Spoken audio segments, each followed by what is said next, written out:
Seguimos cumpliendo con nuestras clases de Derecho Internacional Privado. Mi nombre es Yetsenia Campos, docente en esta área, y hoy vamos a explicar un poco lo relativo al tema número 3, que tiene que ver con toda esa codificación convencional en el sistema interamericano. Cuando nosotros hablamos de codificación, tenemos que tomar en consideración ciertos aspectos, los cuales son de gran importancia. Y lo primero es que hablamos de todo ese compendio de tratados que se encuentran. Recuerden que para nosotros hablar de los tipos de tratados, que son una gran variedad, tenemos que enfocarnos en lo que sería la regla a nivel general y a nivel mundial e incluso en nuestro país. La regla general la establece nuestra Constitución claramente en su artículo 154, y es que los tratados en Venezuela deben de ser de carácter solemne, y la excepción es que la excepción de esta regla es que estos sean simplificados. ¿Cómo sería esto para refrescar un poco, aunque yo sé que ustedes lo conocen desde tercer año? Cuando nosotros hablamos de lo que sería un tratado solemne es porque lleva un procedimiento más profundo, y esta solemnidad se la va a dar lo que sería ese aspecto de la autorización por parte de la Asamblea Nacional lo aprueba y el Ejecutivo Nacional en el despacho del presidente lo va a ratificar. A partir de allí es que se dice que ese tratado puede entrar en vigencia para este país o para esta república como tal. Hay aspectos también en lo que serían los tratados simplificados, que es algo más sencillo. Son para tratados que por la misma inmediatez necesaria se tienen que realizar mucho más rápido y no se necesita lo que sería este proceso que entra la Asamblea Nacional y el presidente para ratificarlo. Es algo mucho más sencillo. Su proceso de aprobación es distinta. En este caso, ese compendio de tratados para nosotros es de gran importancia dentro de nuestro hemisferio. E incluso nosotros podemos también decir que existen convenios de tratados a nivel internacional desde el punto de vista del sistema universal que lo viene dado, como ya ustedes saben, las Naciones Unidas. Pero también para nosotros viene dado lo que es ese sistema interamericano a través de la OEA. ¿Qué pasa en este caso con la codificación convencional y en el sistema interamericano? Se realiza por necesidad, así como también en nuestro hemisferio se realiza en el resto de los continentes en el mundo. ¿De acuerdo a qué? De acuerdo a las condiciones culturales, de acuerdo a las condiciones sociales, económicas, que precisa cada continente. Nosotros no podíamos quedar atrás en este sentido para poder tratar de una u otra manera enmarcar un equilibrio en las posibles soluciones en los casos en esta materia.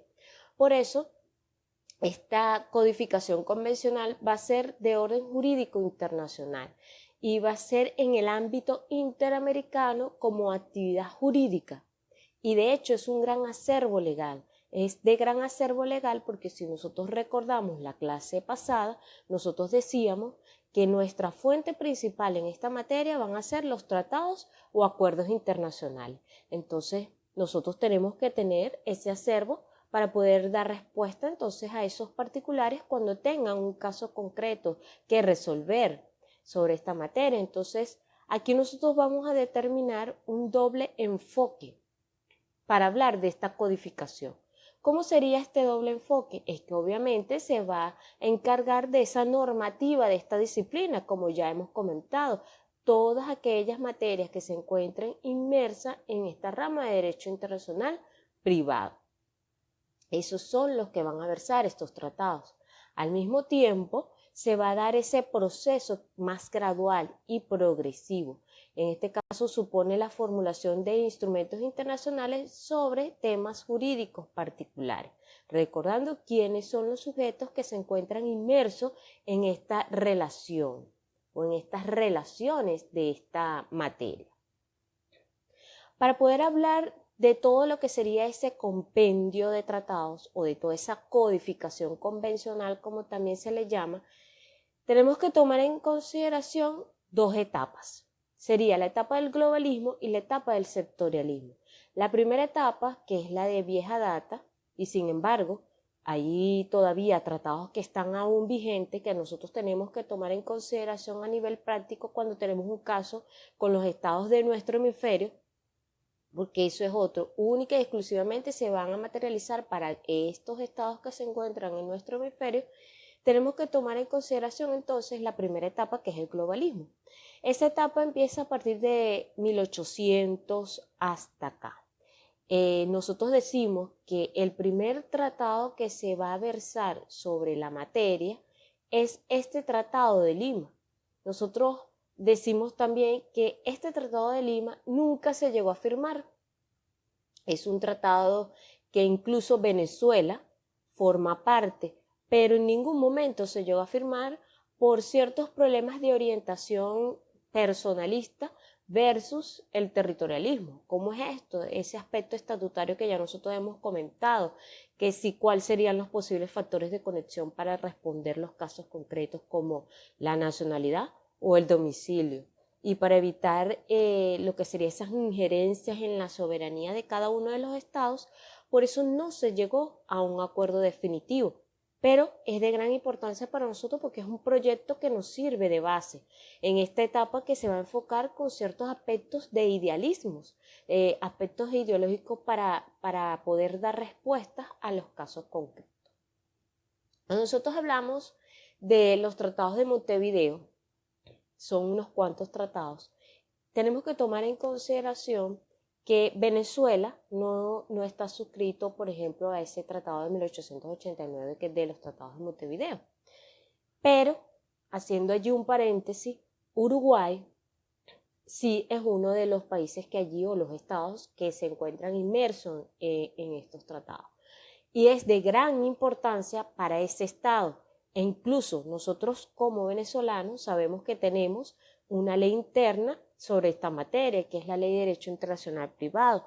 Hay otros estados que son códigos de Derecho Internacional Privado.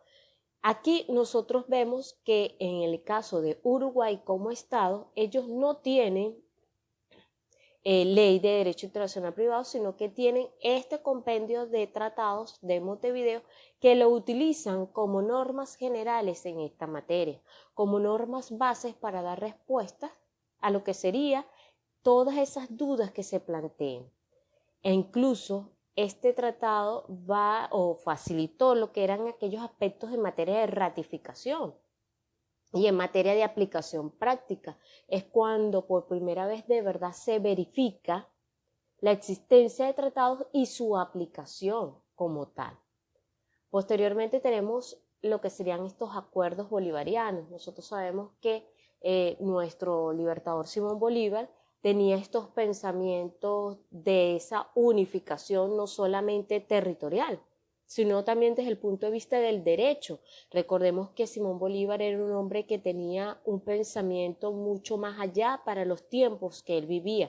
Si bien es cierto, no es lo mismo hablar del derecho migratorio o del derecho internacional para aquella época, a lo que nosotros vemos actualmente, sin embargo, él tenía un pensamiento más evolucionado y era uno de los promotores de estos aspectos, de que en América se pudiera hablar de que existía este derecho y se pudiera plantear a nivel práctico cuál era el alcance y el objetivo que tenía. Bueno, esos acuerdos bolivarianos se empiezan a manifestar e incluso es cuando se empieza a hablar sobre la materia también de extradición e incluso se utiliza el término de extradición simplificada para hablar de estos temas que también son área del derecho internacional privado, pero de índole penal.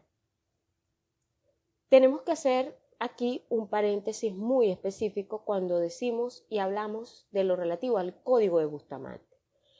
Chicos, cuando ustedes escuchen el Código de Bustamante, que saben por tercer año que es un tratado más, suscrito y ratificado por Venezuela y utilizado en muchas materias de esta rama de Derecho Internacional Privado, es más, es conocido como el Código de Derecho Internacional Privado en nuestro hemisferio, a pesar de que es un tratado, porque allí se van a versar esas normas sobre esta materia e incluso en su parte general se habla también de lo que es el ámbito de aplicación y los aspectos de derechos civiles, garantías individuales, el orden público interno e internacional.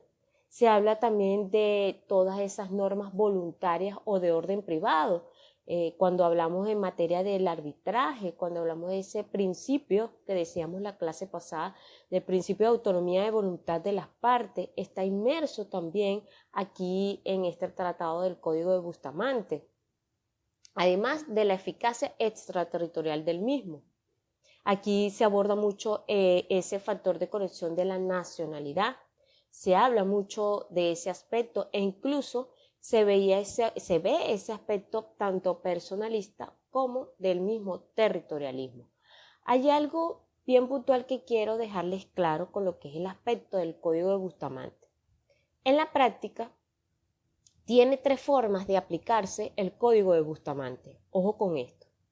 Cuando nosotros tengamos un caso en esta materia y que los estados forman parte de este tratado, del Código de Bustamante, se puede aplicar, obviamente porque ha sido suscrito y ratificado por esos estados.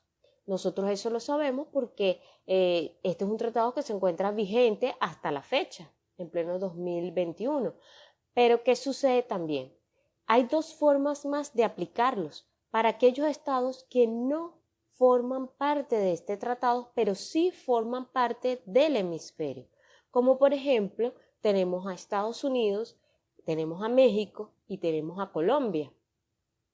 Estos estados, en su momento, por diferentes situaciones, recuerden que para poder llegar a firmar un tratado, poder incluso ratificar el mismo, nosotros tenemos que tener en cuenta diferentes situaciones. Son funcionarios plenipotenciarios que se sientan en su momento en diferentes reuniones, en diferentes sesiones, porque no siempre un tratado va a tener una conclusión en una sola reunión. Eso es todo un proceso que ya ustedes conocen desde el momento en el que se sientan a negociar esas cláusulas. Y aquí ellos no pudieron llegar a concretar lo que serían criterios y poder firmar y ratificar el mismo. Así que esos estados no forman parte de este tratado, pero como forman parte de nuestro hemisferio, sí se toman en consideración para su aplicación en los casos concretos. Ustedes dirán, pero ¿por qué razón? Si hasta la fecha nos han comentado que solamente se van a aplicar esos tratados que estén vigentes en ese estado. Nosotros aquí tenemos una excepción a la regla, y es que si recordamos las fuentes de esta área, nosotros decimos que tenemos los principios generales del derecho internacional privado aceptados en la comunidad como tal, y también tenemos la analogía, e incluso la analogía primero, si nos vamos a lo que sería el orden jerárquico del artículo 1 de la Ley de Derecho Internacional Privado ya explicado en la clase anterior. Tenemos en cuenta que ese orden de prelación es claro. Y a través de esos principios, primero la analogía y esos principios, podemos tomar en consideración que se le aplicarán a esos estados no parte. ¿Cómo? Como analogía, o sea, bajo casos parecidos, bueno, en estos estados que sí suscribieron y ratificaron ese código de Bustamante, vamos a solucionar el caso concreto.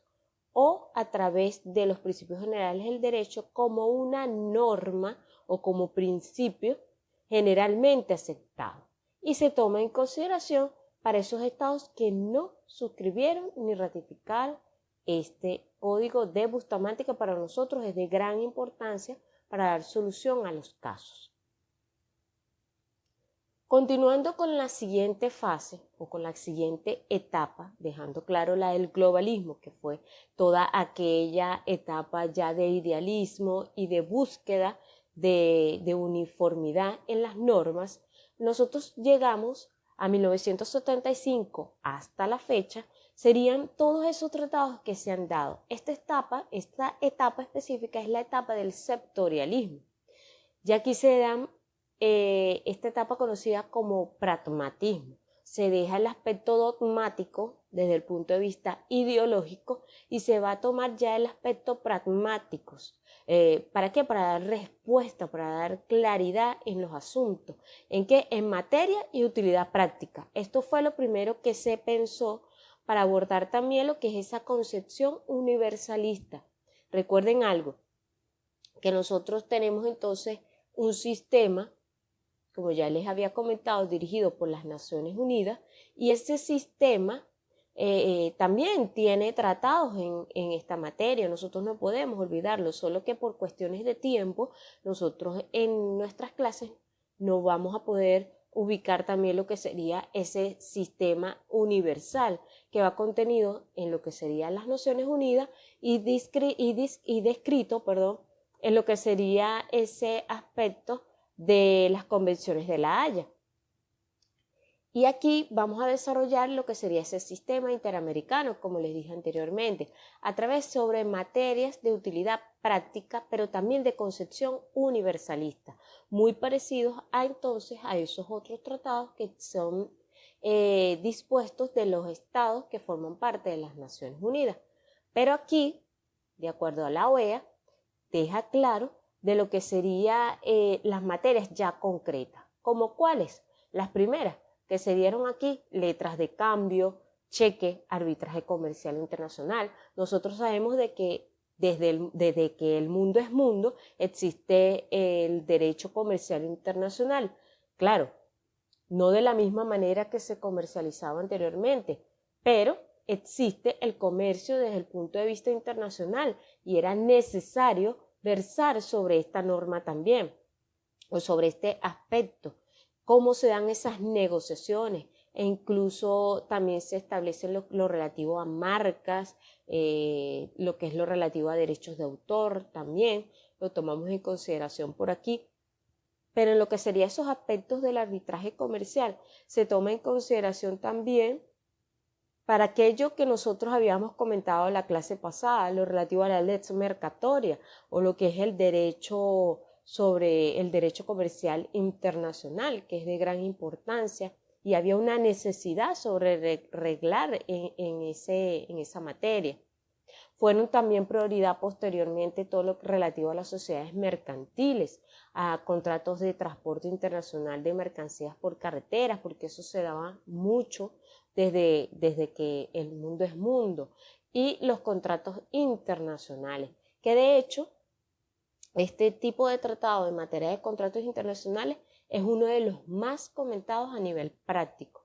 ¿Cómo se puede firmar un contrato internacional? ¿Quiénes pueden ser parte de un contrato internacional? ¿Qué tipo de cláusulas se pueden establecer? Sobre todo si hablamos de sociedades mercantiles también.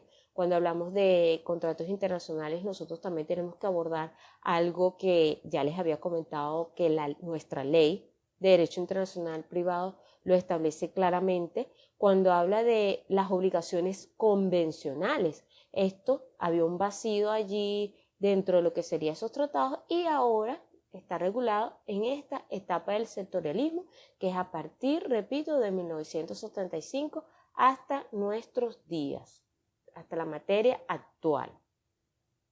Nosotros avanzando en lo que sería esta etapa del sectorialismo, nosotros vemos que hay materias concretas para dar respuesta a casos concretos.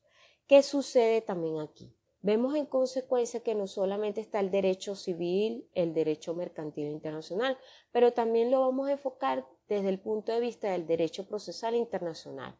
Mucho ojo con esto, cuando ustedes puedan ver las clases de la aplicación del derecho extranjero, la posibilidad de aplicarlo o no. De aquí ustedes van a tomar en consideración los aspectos desde el punto de vista y de índole procesal, cómo se van a materializar ya dentro del proceso civil, como los principios del derecho, en este caso del procedimiento civil que ustedes conocen, pero ahora también visto desde el punto de vista internacional. Tenemos tratados que van desde exhortos o cartas rogatorias y su protocolo, que va a ser un tratado accesorio a este tratado principal para desarrollar la materia, lo que es lo relativo a recepción de pruebas en el extranjero y su protocolo también. Aquí nosotros podemos ver ese aspecto de la colaboración internacional o cooperación internacional como que como un principio básico internacional. Recuerden que los estados tienen la obligación, tienen el deber de cooperar entre estados. Aquí nosotros tomamos en cuenta de que les pongo un ejemplo clásico para que ustedes puedan visualizarlo mejor. Si hay una persona que fallece en un estado en el cual él no es residente o no tiene su domicilio, sino que se encuentra dentro de este hemisferio, pero no es su estado, no es ni siquiera a lo mejor nacional de ese estado o no tiene su domicilio como tal. Entonces fue un accidente que le ocurrió a ese de cuyos. Para el momento de la apertura de sucesión se dará ¿en dónde? En donde él tenga su domicilio principal. Pero en este caso, los estados pueden colaborar. ¿Para qué? Para la recepción de pruebas en el extranjero. Hubo un accidente. Bueno, ¿qué tipo de accidente fue que se dio para la muerte de ese de cuyos y poder dar la apertura de la sucesión en ese otro estado donde sí reside, donde sí tiene su domicilio?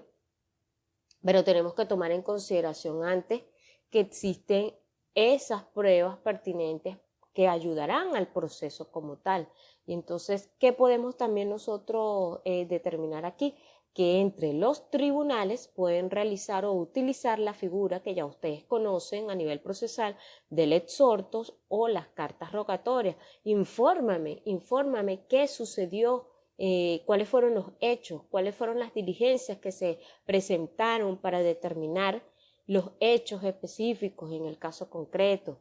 También entonces tenemos otros tratados que serían sobre la eficacia extraterritorial de la sentencia y de los laudos arbitrales.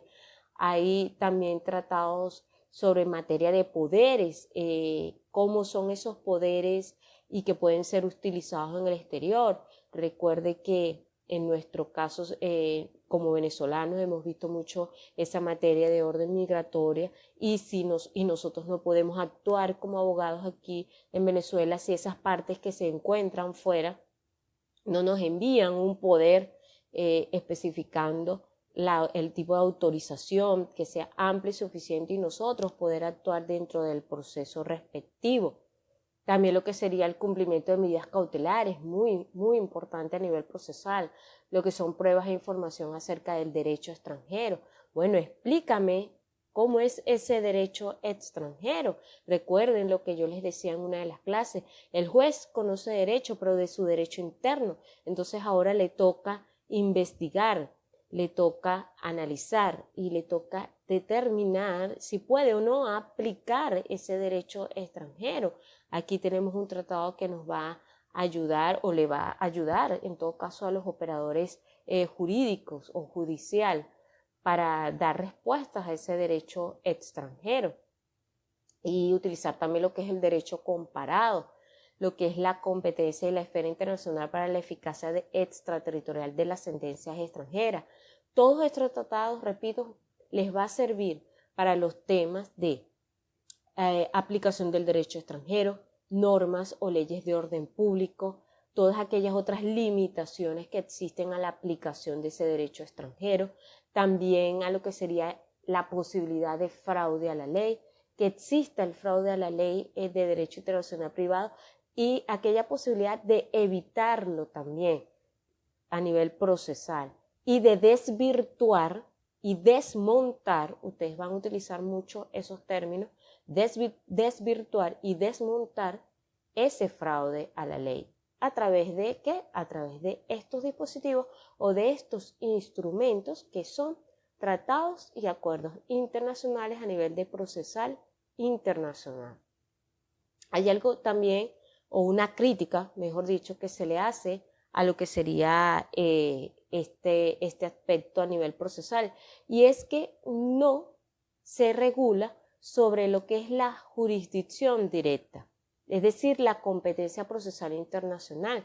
Recuerden que ya yo les había comentado también en otra clase que la misma jurisdicción internacional la equiparan a competencia internacional para efectos de evitar equivocaciones y de evitar lo que sería esas terminologías, porque nosotros sabemos que jurisdicción viene dado de lo que es esa potestad que tiene el Estado. Y eso se equipara en este caso, pero no hay tratados sobre la materia. Y es necesario llenar esos tratados sobre lo que sería la jurisdicción directa internacional, o es decir, competencia procesal internacional. Dejando en claro que esta etapa es tan amplia y ya nos habla de materias puntuales, incluso ya nos habla de nivel procesal, también nos habla de ese derecho civil y, como ya les había dicho antes, nos habla del derecho comercial internacional o del derecho mercantil. Cuando hablamos del derecho civil internacional, hablamos de convenciones que regulan, por ejemplo, lo que es el domicilio de las personas físicas, la personalidad y capacidad de las personas jurídicas, la adopción de menores y también las obligaciones alimentarias, la restitución internacional de menores y el tráfico internacional, que no es lo mismo.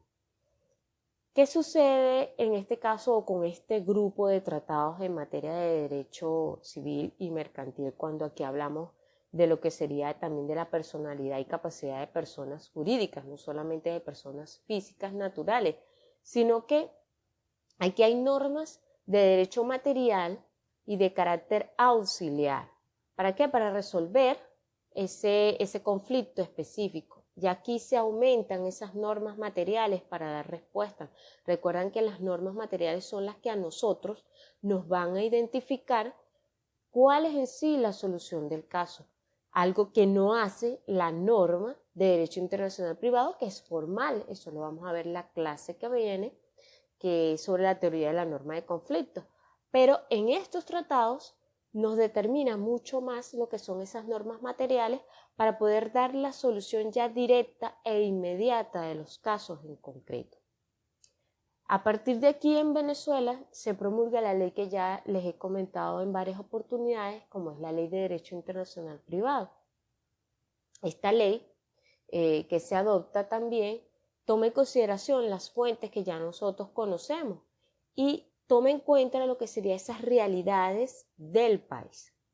Cuando nosotros decimos estas realidades del país, tomamos en consideración un dato bien específico o un ejemplo bien puntual, lo de materia de adopción. Anteriormente, nosotros teníamos lo que era la adopción solamente dentro del espacio territorial venezolano, e incluso lo mismo pasaba en otros estados. Pero con esta codificación se puede hablar entonces de una adopción internacional. ¿Cómo se puede hablar de una adopción internacional? Las leyes que se van a tomar en consideración, llámense tratados, llámense leyes o normas de derecho privado interna, van a ser las específicas de ese domicilio que tenga el niño o el adolescente, no los posibles adoptantes, sino el posible adoptado. Se va a tomar en cuenta ese domicilio. ¿Para qué? Para regularizar lo que es la materia de adopción internacional de esos menores o de esos niños o adolescentes. También lo mismo en materia de obligaciones alimentarias. Si el niño tiene su domicilio aquí en Venezuela, se tomarán los tribunales de protección de niños, niñas y adolescentes para fijar esa obligación alimentaria, así ese padre o esa madre que se encuentran fuera del territorio nacional tengan que o están por cumplir esa obligación alimentaria. Es necesario entonces tomar en consideración el factor de conexión y las leyes del punto de vista de los niños o adolescentes, donde estén ellos domiciliados. Tenemos que tomar en consideración entonces que esta etapa del sectorialismo amplía todos aquellos criterios, como estamos viendo, de las materias específicas en esta área, y nos va a dar más normas materiales, que son las normas entonces, repito, que nos van a dar la solución del caso concreto. Aquí tenemos que tomar un aspecto en consideración y es una convención, muchachos, que les va a servir muchísimo, muchísimo a nivel práctico. Y es esta señora, la Convención Interamericana sobre Normas Generales de Derecho Internacional Privado. En estas láminas, ¿qué es lo que yo quise describir para ustedes? O qué es lo que quiero, mejor dicho, describir para ustedes. ¿Cuáles serían aquellos tratados más comunes para que ustedes puedan utilizarlos en la práctica y que lo tengan como referencia? Bueno, tenemos un caso de adopción, tenemos un caso en materia de cheque, tenemos un caso en materia de contrato. Vamos entonces a esos tratados. Dentro de esta codificación convencional y dentro de nuestro sistema interamericano, ojo, sin dejar a un lado aquel sistema, repito, universal de las Naciones Unidas, pendiente allí, recuérdenlo muy bien. Pero cuando hablamos entonces de la Convención Interamericana sobre Normas Generales de Derecho Internacional Privado, les decía que es de gran importancia práctica para nosotros establecer ¿qué? Normas de tipo general y la aplicación de reglas de conflicto. ¿Por qué razón? Porque nosotros sabemos que tenemos esos conflictos allí inmersos con normas formales y que necesitamos respuestas. Aquí las vemos de tipo general, sobre normas entonces de derecho internacional privado. Aquí nosotros vemos también un aspecto muy importante y es que se basa sobre el principio de la aplicación de oficio del derecho extranjero. Aquí ustedes van a determinar en esta convención que se obliga al juez a decir, mira, aplica derecho extranjero. Ojo, obviamente sin desvirtuar su ordenamiento, porque recuerden que es como un mecanismo de protección que debe tener ese juez para proteger sus normas internas. Nosotros no podemos violentar esas normas internas, pero, y por eso se dice que hay normas de orden público internacional también, normas de orden público interno venezolano. Pero independientemente de que existan esas normas de derecho interno, que son de carácter o normas de orden público interno o internacional, independientemente de esto, esta convención nos establece la obligatoriedad del juez de decidir también con normas de derecho extranjero. Ok, conoce ese derecho extranjero, plantéalo, no lo dejes a un lado. De acuerdo a las limitaciones que puedas tener en tu orden interno, sí, está bien, pero puedes utilizarlo, o mejor dicho, debes utilizarlo.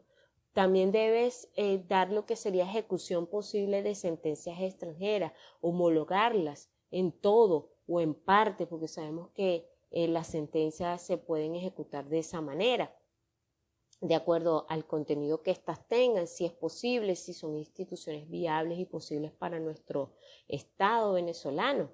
Y que, repito, no esté en contra de ese ordenamiento jurídico interno, de todo el compendio de normas que nosotros tenemos a nivel nacional. Además, se contempla también aquellos recursos procesales. Esto es de gran importancia para nosotros cuando hablamos de la aplicación del derecho extranjero. Existe esa posibilidad de que esos recursos procesales que ya ustedes conocen sean determinados conforme a la ley del foro, o sea, la lex forius. Recuerden, la norma nacional o la ley nacional. En este caso, los tribunales del foro serían nuestros tribunales venezolanos y de acuerdo a esa lex fori, que es la ley nacional venezolana, nosotros tenemos diferentes recursos. Tenemos recursos de casación, que nosotros podemos tomarlo en consideración en esta materia. Y de acuerdo a todos los recursos procesales que se encuentren en nuestro derecho interno, lo podemos aplicar. No solamente aquí en Venezuela, sino en todos los estados que forman parte del sistema interamericano que han podido suscribir y ratificar en su momento esta Convención Interamericana sobre Normas Generales de Derecho Internacional Privado. Por eso nosotros aquí dejamos claro entonces que es de gran importancia y es una de las que más van a tomar en consideración, repito, porque hay normas generales para aplicar reglas de conflicto. Ya para finalizar nosotros tenemos que tomar en consideración lo que serían las referencias bibliográficas. Recuerden que yo les había dicho desde el primer momento que empezamos esta forma de dar clases para que ustedes puedan tener un poco más amplitud. Aquí les dejo también otras referencias bibliográficas. Les repito, como les dije en la clase pasada, de acuerdo a sus posibilidades en internet, ustedes puedan investigar un poco más y así tener un conocimiento un poco más amplio sobre la materia. Por el momento nosotros llegamos ya al final de nuestro tema número 3, dejando en cuenta de que existe entonces un sistema interamericano de normas, en este caso, y que están agrupadas ¿en qué? En un acervo legal que van a ser toda esa codificación convencional y que nosotros, de acuerdo a lo que establece nuestra Ley de Derecho Internacional Privado vigente en nuestro estado, tenemos que tomarlas en consideración en primer lugar como fuente en esta materia. Esto es todo por hoy.